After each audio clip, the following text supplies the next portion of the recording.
Thank you for staying with us. On the governor's seat tonight, Meru County Governor Peter Munya with me in studio. Thank you for your time this evening. Thank you, Lilia. Let's begin with your budget, a budget of 8.2 billion. We'll be getting into the budget deficit shortly, but let's talk about what your development plans are for Meru County this financial year. Our key priorities is water. We want to provide enough water for people to be able to farm throughout the year. We have also put a lot of money in the infrastructure because I am even highlighting the challenges of roads. We have put over $1 billion in infrastructure.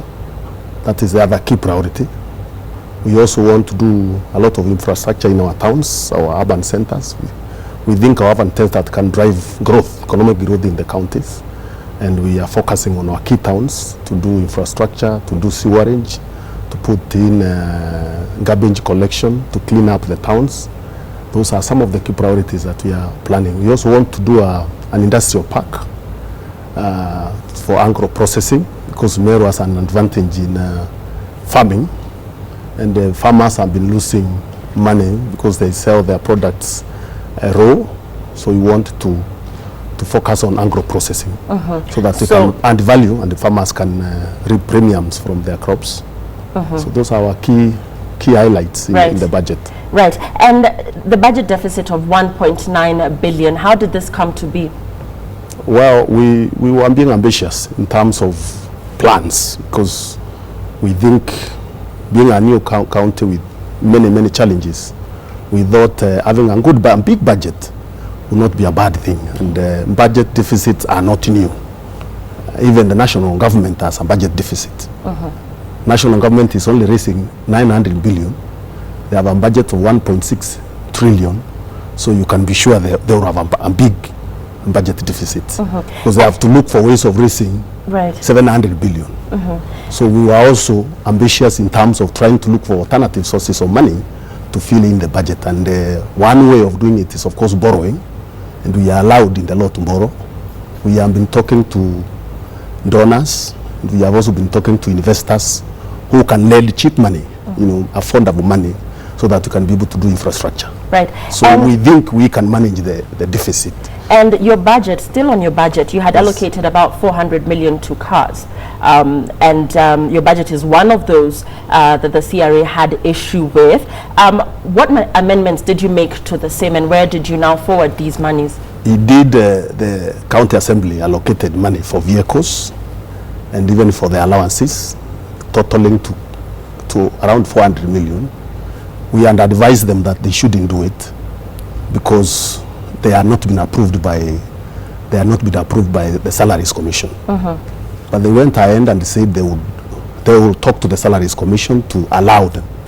I told them they can put it in the budget, but unless it is approved, they cannot spend it. And that's why we are going ahead with the review of the budget to remove that 400 million from the budget. Right. So our deficit will come down when we remove 400 from the budget. We are also going to scale down our allocations for infrastructure, because we may not be able to raise all the money that we need for this year. We can face the raising of the money.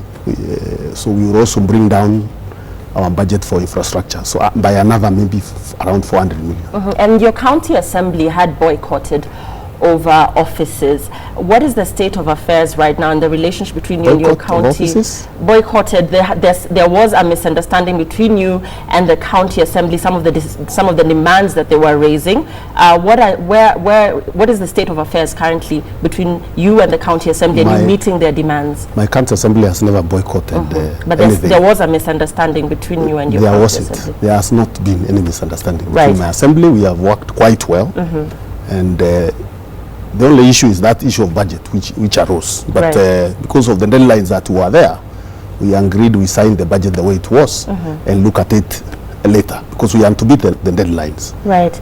And you as county bosses, Governor Munya, are pushing to raise the allocated amount to 45 billion of the national revenue. Governors pushing for a referendum. What are your views on this? I take the position taken by the other governors. I'm part of that decision, that it is necessary for us to raise the allocation for counties. The grassroots, the rural areas in Kenya have been denied development for many years since independence, concentrating resources at the center, and we think this needs to change. The Kenyan people voted for a constitution that strongly supports devolution, but we think we need to tie those knots so that devolution is protected. Right. And 45% is reasonable. Right. Very important issue here that's coming up quite prominently, the Miraa ban. The issue with the UK and the fact that you as the governor are now called upon by the people who rely on this economic activity for their livelihood, really. What is the state of affairs as regards the Miraa ban, and are you in talks with the UK government to see some sort of agreement reached as regards Miraa, or cut for the sake of our viewers across borders? Yes, that decision by UK to ban Miraa was very unfortunate. We think it was wrong because Miraa is not a drug. There is no evidence anywhere that Miraa is a drug. World Health Organization has not classified Miraa as a drug because that is the premier world institution that deals with the classification of drugs. It has not. So we think that decision was driven by other considerations other than the fact that Miraa hurts human health. And we have made those presentations. I took a petition to the British High Commission, which we discussed with the High Commissioner, and they said you forward it to their government. We are waiting for their report. They have not yet reported to us over the same. So we are still waiting. And Nakada. But we are hopeful because we have even been talking with the national government. I met the Deputy President the other day, and they told me they are also making presentations to the government of UK to change their stance. And you called on bar owners and the same in the area not to put up the Nakada sign. Let's talk about that. Because Nakanda is the one that has been carrying out licensing of bars previously. Right now, licensing of bars is an evolved function. And I thought since Nakanda is not friendly to the county of Meru, if you start fighting Miraa, you are not friendly to the people of Meru who are living from Miraa. We thought then our relationship with Nakanda has to be reviewed in view of the fact that they were not listening to what we were telling them. Right. And that's why we say we will take over the licensing ourselves as a county. We are in the process of drafting a legislation, in the advanced stage of drafting a legislation that will take to our assembly for passing so that we can take over the responsibility of licensing bars. And still on Miraa, the issue of the speeding drivers has been a concern, and specifically with the state of roads in the county. What are you doing to address the manner in which the traders that are ferrying Miraa, for instance, from Meru to other parts of the country, the speed at which they drive their vehicles, a major concern? I agree with you. It's a major concern for all of us, and one of the things we want to do is education. We want to educate the drivers. We also want to regulate the kind of drivers who are employed in that industry. We have been raising that concern. Citizens have raised that concern. One of the reasons that make them drive very fast is because Miraa is a perishable commodity. Right. And it's only useful if it reaches the market when it is fresh. And that is why you see them doing what they have been doing. But if you look over the years, it's like 10, 15 years ago, the situation was worse. There is a bit of discipline now, but not to the level that we would want to see on our roads, and we would want to take this opportunity to ask the drivers really to calm down and to be disciplined. And still, and before we move on to insecurity, let me ask about the issue of child labor in the Miraa farms. We understand that the Miraa tree or the plant itself cannot take the weight of an adult, and therefore there have been concerns over the fact that children are being used in the Miraa farms. As opposed to them being in school, they're actually working at the Miraa farms. That has been an impression created, but I looked at the statistics. There's a study that was done by the Ministry of Agriculture in 2008, and it is clear that the percentage of children working in Miraa is not bigger than the percentage of children working in other industries in the country. In fact, it's only 1%, lower than the national average of children working elsewhere.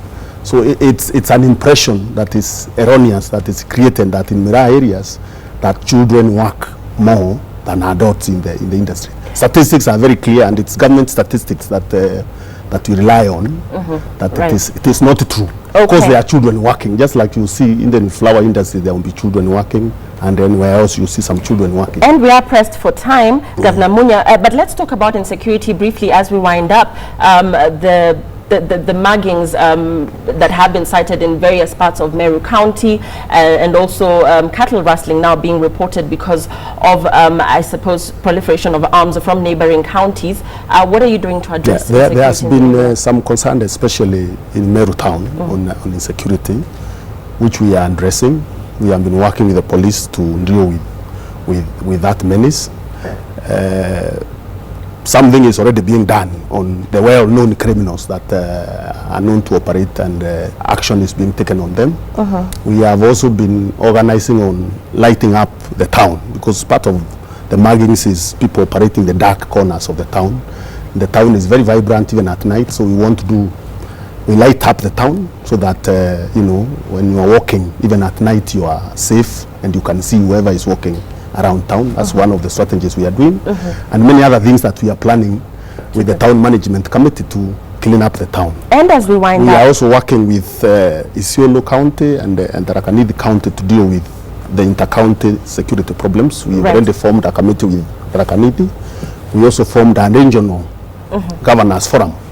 And final question, Governor Munya, why have you recruited your cronies to the county jobs? You have transferred junior staff from your office and employed cronies. You dissolved land committees on the day you took office. And somebody here saying political differences between you and the elected MPs from the 9 constituencies. What are you doing to reconcile these differences? And what response do you have to this as we wind up? First of all, I have not recruited any cronies. We advertise jobs in the county. The advertised people are shortlisted. The top jobs that we have employed 1 person for a constituency. Out of the 9 constituencies, the 10 executive committee members are picked, each one from every constituency. We have done the same with the Public Service Board, picking people across the counties, balancing. That's why you don't even hear any noises from Meru about recruitment. Chief officers, we are also doing the same. We have had some differences with some MPs. That is normal. Some of them were on one side of the political divide. I was on the other side. Those differences are normal in politics, but we are working with majority of them. I consult them very often when we are doing development planning. I call them, but having a few differences with 1 or 2 MPs does not really mean that you can't work or cannot implement your agenda as a governor of a county. Right. Thank you very much for your time, Governor Munya. You've had it from the first governor of Meru County, Peter Munya, with me on the governor's seat tonight. I believe he has addressed your questions right here on the governor's seat. Thank you very much for your comments and indeed your questions to the governor.